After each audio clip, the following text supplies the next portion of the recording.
এখন তো জল ভরা তিস্তা নদীর দাপট অনেক বেশি।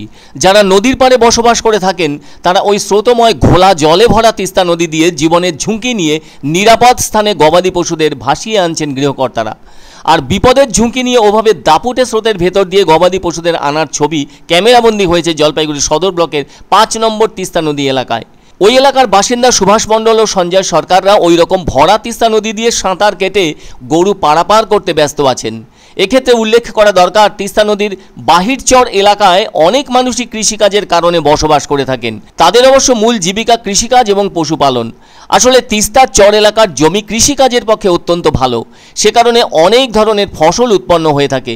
বছরের ওই বর্ষার কয়েক মাস সমস্যার সৃষ্টি হলেও বাকি সময় ধরে আর কোনো দুশ্চিন্তা থাকে না, ফলে চাষবাস আর পশুপালনে কোনো সমস্যা দেখা দেয় না। ওই চরের অন্যতম বাসিন্দা সুভাষ মণ্ডল বলেন, বর্ষার এই সময়টায় ভরপুর স্রোতভরা তিস্তা নদী দিয়ে সাঁতার কেটে গরু নিয়ে পারাপার করতে যেমন জীবনের ঝুঁকি থাকে, তেমনি আবার গবাদি পশুদেরও জলের ভেতর থাকতে কষ্ট হয়। আর রুজি রোজগার থাকায় সেই টানেই এমন ঝুঁকিপূর্ণ পারাপার করতে হয় এই বর্ষার সময়। এদিকে তিস্তা নদীর উৎসস্থল থেকে বাংলাদেশের ভেতরে যমুনা নদের মোহনা পর্যন্ত নদীটির দৈর্ঘ্য 414 কিলোমিটার।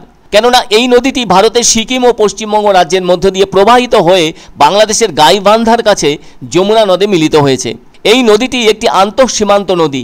এই নদীর প্রবাহ মূলত মৌসুমী বৃষ্টিপাতের উপর নির্ভরশীল। তিস্তা নদীকে এই অঞ্চলের মানুষের জন্য গুরুত্বপূর্ণ সাংস্কৃতিক ও ধর্মীয় প্রতীক হিসেবে মানা হয়ে থাকে। এই নদীটি পর্যটকদের জন্য যেমন আকর্ষণীয়, তেমনি আবার যারা র্যাফটিং, কায়াকিং এবং ট্রেকিং ভালোবাসেন তাদের কাছেও সমান আকর্ষণীয়। এই নদীর উচ্চ প্রবাহে বেশ কয়েকটি ব্যারেজ ও জলবিদ্যুৎ কেন্দ্র আছে। পূর্ব হিমালয়ের পাহাড়ি হিমবাহ থেকে তিস্তা নদীর যাত্রা শুরু।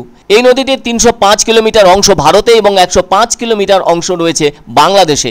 গঙ্গার পর পশ্চিমবঙ্গের দ্বিতীয় বৃহত্তম নদী এই তিস্তা। তিস্তা অববাহিকার আয়তন 12,540 বর্গ কিলোমিটার। তিস্তা নদীর সেসব ইতিহাস যাই থাক না কেন, মোদ্দা কথা হলো বর্ষার সময় ভরা তিস্তার ওপর দিয়ে গরু নিয়ে নিরাপদ স্থানে আসার বিষয়টি কিন্তু যথেষ্ট ঝুঁকিপূর্ণ বলেই মানছেন অনেকে।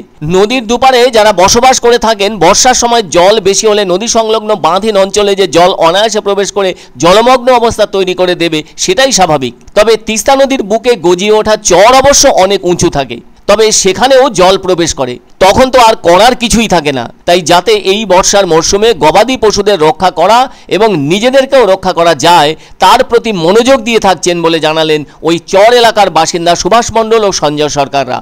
তারা দারুণভাবে চওড়া ওই স্রোতযুক্ত ঘোলা জলে ভরা তিস্তা নদী দিয়ে গবাদি পশুদের নিয়ে নিরাপদ স্থানে ওঠেন। তবে একটা কথা মনে রাখতে হবে, সুভাষ মণ্ডল, সঞ্জয় সরকাররা কিন্তু যথেষ্ট ভালো সাঁতার জানেন, সেজন্যই ভয়াল তিস্তার চরিত্রটাও ভালো জানেন তারা। সে কারণে ডাকাবুকো স্বভাবের বলে কয়েক কিলোমিটার চওড়া তিস্তার ভরা জল পেরিয়েই অনায়াসে এক পার থেকে অন্য পারে আসতে অতিমাত্রা সাহস দেখিয়ে থাকছেন তারা। কষ্ট তো কষ্ট হবে, কারণ যেহেতু নদীতে জল বেশি, এখন তো কষ্ট হবে। লোক আছে তো গরু নিয়ে আসতে গেলে আর নিতে গেলে আনতে গেলে তো ওই সাঁতরে আসতে হবে, আশা দাবি।